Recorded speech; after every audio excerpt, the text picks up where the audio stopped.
Hello guys! Magandang araw! Welcome to Ian Hermoso Channel. Ako po si Elmer Hermoso. Nandito po tayo ngayon sa video ito para po i-share ko po sa inyo ito pong nabili kong bagong Android TV box. Dahil sa kasamaang palad po ay nasira na po yung ating TV box na ginamit dito sa TV na ito dati at ayaw na po siyang mabuhay. So ngayon mga kaibigan, bumili po tayo nito. Ito po ang H96 Max RK3528 Android 13 TV box. So Android 13 po yan. Sana po ay masiyahan tayo sa bilis dahil Android 13 naman po yan. So wag na po natin patagalin mga kaibigan. Natanggal ko na po yung plastic niya na in-order po natin sa Lazada.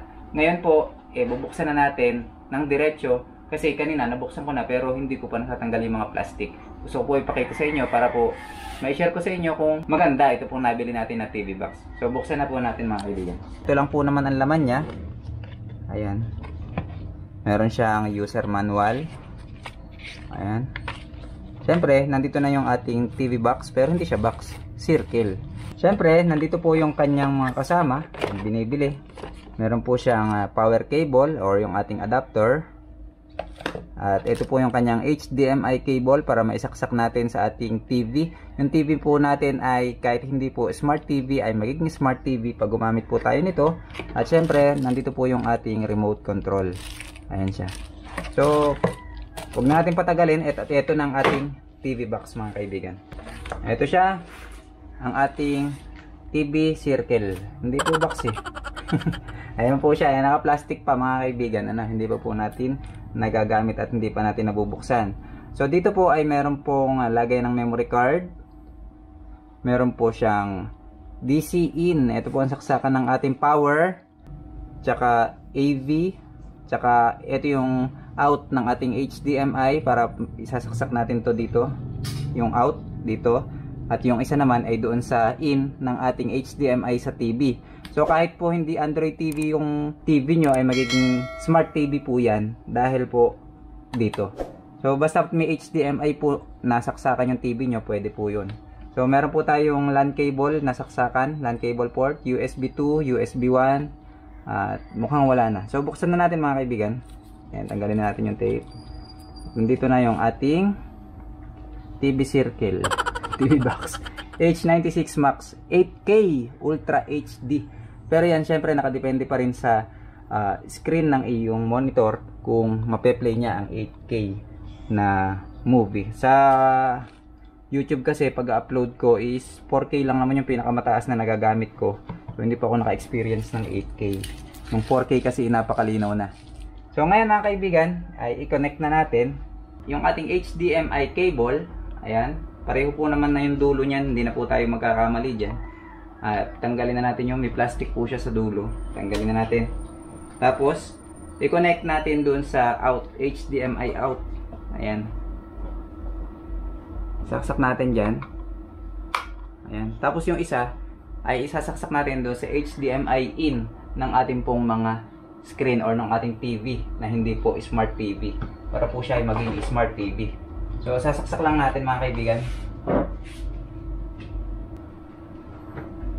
Ayan. Nakasaksak na. Mamaya natin siya iayos doon sa magandang lalagyan. Maganda ba yun? Mamaya natin iayos doon sa makalat na lalagyan kasi iyaan muna natin dito para kita natin kung anong nangyayari sa kanya. Siyempre ito na ang next natin mga kaibigan. Itong ating power cable. Saksak lang natin yung ating charger dito sa ating outlet. Wala siyang ilaw, walang palatandaan na siya ay gumagana. Pero tingnan natin itong ating TV circle kung siya ay merong ilaw. Ayun, meron siyang ilaw, ayun, boot. So buhayin natin yung TV natin mga kaibigan. Yan. Ito remote ng TV.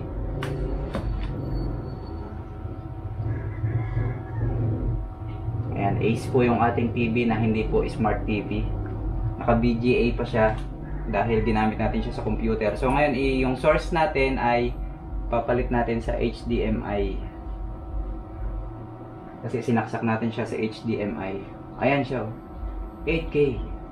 Take 3D takes. Ang bilis pala. Hindi ko na nabasa.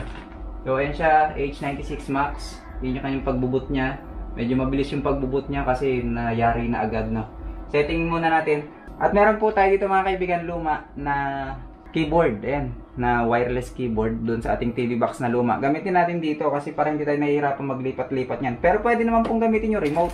Kasi yan po may remote naman. Kung wala po kayong ganitong keyboard, pwede naman. Medyo mas mabagal lang ng konti. Siyempre, pag magta-type po kayo ng mga isa-search nyo sa YouTube or kung ano man po yan, medyo mabagal po ng konti kasi mahirap mag-type. So, kung gamitan natin ito, try natin kung gagana. USB 1 at USB 2. Pumili na lang po kayo kung saan nyo gusto isaksak. Yan.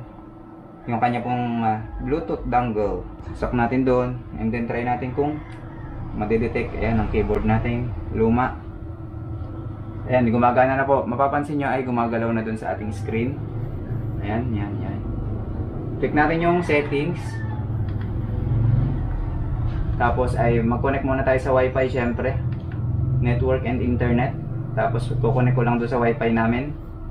So ayan, pagka po nailagay natin ay magko-connect na siya sa ating internet. Ayan, connected successfully. So bago ang lahat mga kaibigan, tingnan muna natin yung specs niya, kung tama doon sa nakasulat sa kanyang kahon. Tingnan natin sa settings, tapos device preferences, tapos ay about, storage muna tayo, storage. Ayan, meron po tayong internal storage na 64 gig at meron po tayong 4 gig RAM. Ayan, mapapansin nyo po dyan sa taas, 4 gig RAM at 64 gig. Totoo naman yung nakasulat dun sa specs na kung ano yung in-order natin, yun naman po yung dumating. Tingnan natin dito sa about. Ayan, device name H96 Max RK3528, Android 13, Android tvOS security patch level March 5, 2023, kernel version 5.10.157, Android tvOS RZX. Yan, kung ano-ano po. Explore nyo na lang kung talagang gusto nyo pong basahin lahat yung mga naan dyan. Pero yung sa storage po, totoo yung nakasulat 64 gig at saka 4 gig RAM. May Bluetooth din po siya. So ngayon mga kaibigan ay mag-try tayo ng ibang application. Tingnan natin kung anong application ba ang mga nandito. May Google Play Store, pwede tayo mag-install ng mga ibang apps na gusto natin i-install. Ayan, makikita natin meron siyang Netflix, YouTube, Google Play Store nga kung gusto mo mag-install ng kung ano-ano dyan. Try natin. Wala po kasi akong account sa Netflix, pero kung may account po kayo, gagana po yan dahil napanood ko na po yan sa mga review. So try natin mga kaibigan itong YouTube app, yung hindi po sa browser. Okay natin. Tingnan natin kung mabilis siya mag-open. Mabilis naman. At tingnan natin kung mabilis naman siyang mag-open ng video.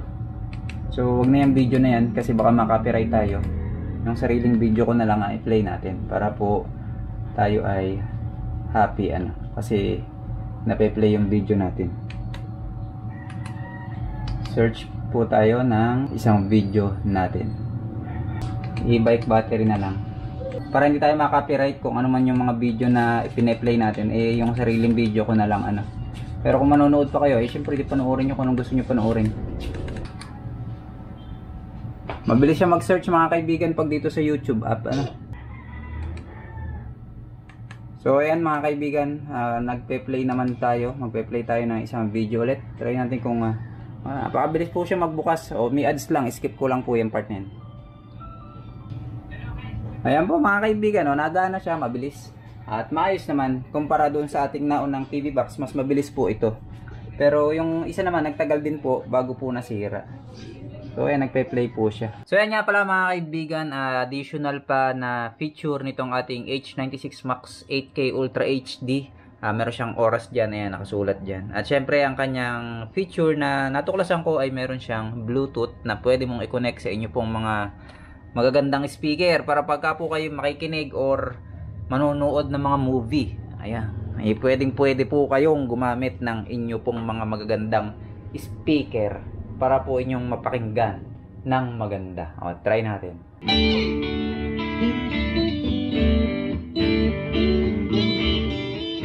Kung mapapansin natin mga kaibigan, talaga napakalinaw po niya. Napakaganda na resolution na ibinibigay po niya sa ating screen. At syempre, sabi ko nga, nakadepende pa rin yan sa monitor ng inyo pong gagamitin. Kung mataas ang kaya ng monitor nyo, ng screen nyo, edi mataas yung ibibigay ng ating TV box. At syempre, depende pa rin sa internet na ating gagamitin. Pakikita ko lang po sa inyo kung gaano kakinis yung video.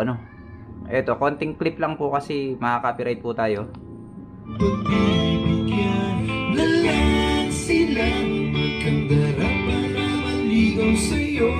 Ayan, maganda po itong ating H96 Max. Napakabilis po gumalaw kumpara doon sa aming lumang TV box na ginagamit dati.